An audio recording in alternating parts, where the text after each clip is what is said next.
இன்றைக்கி மாங்காய் தொக்கு செய்ய போகிறோம். ஒட்டு மாங்காய் இல்லைன்னா கிளிமூக்கு மாங்கான்னு சொல்லுவாங்க. அதை வந்து நான் இந்தமாரி செதிலாக அரிஞ்சு உப்பு மஞ்சள் போட்டு நல்லா 1 மணி நேரம் ஊற வச்சுருக்கேன்.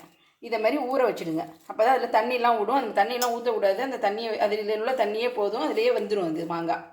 இப்போ நம்ம மாங்காய் தொக்கு செய்ய ஆரம்பிப்போம். நல்லெண்ணெய் ஊற்றுங்க. ஊறுகாயெலாம் நல்லெண்ணெயில் செஞ்சால் தான் அதில் கெட்டு போகாமல் ரொம்ப நாளைக்கு இருக்கும்.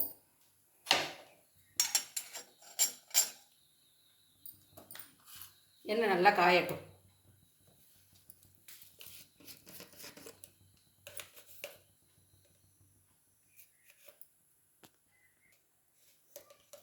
எண்ணெய் காஞ்சிடுச்சு.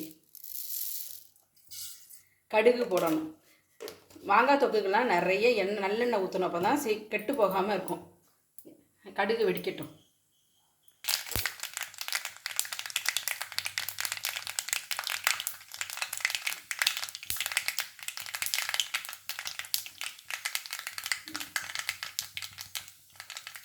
கடுகு வெடிச்சிருச்சு. இப்போ இந்த அரிஞ்சு வச்ச மாங்காவை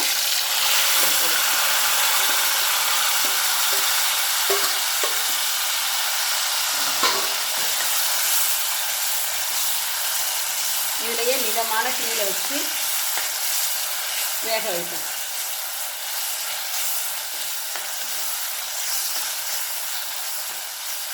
மூடிலாம் போட வேண்டாம், அப்படியே திறந்தபடியே வச்சாலே அது நல்லா வெந்துடும். இது வெந்துகிட்டு இருக்கட்டும். அதுக்குள்ளே நமக்கு இது தேவையான ஒரு பொடியை அரைச்சி வச்சுருக்கேன். அது எப்படி அரைச்சி வச்சுருக்கேன்னு சொல்கிறேன்.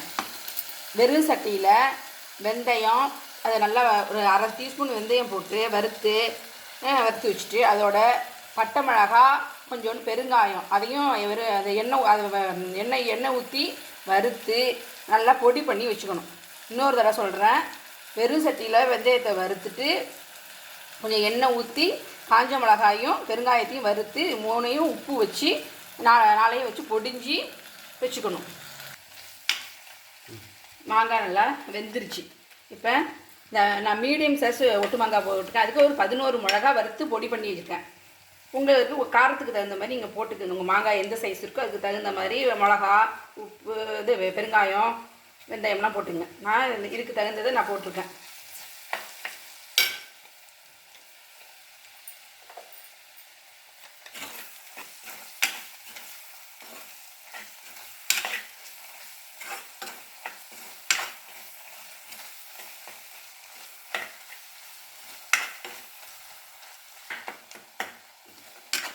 ஏற்கனவே இது வறுத்து பொடி பண்ணல. ரொம்ப நேரம் இது கிண்டிகிட்டு இருக்க வேண்டாம். சும்மா கொஞ்சம் நேரம் கிண்ணது நல்லா மசிஞ்சிருச்சு. நல்லா மாங்காய் நல்லா வெந்துருச்சு. இப்போ கடைசியாக கொஞ்சம் வெல்லம், அந்த இனிப்பு உரப்பு எல்லாத்தையும் புளிப்பு எல்லாத்தையும் பேலன்ஸ் பண்ணுற மாதிரி கொஞ்சம் வெல்லம்.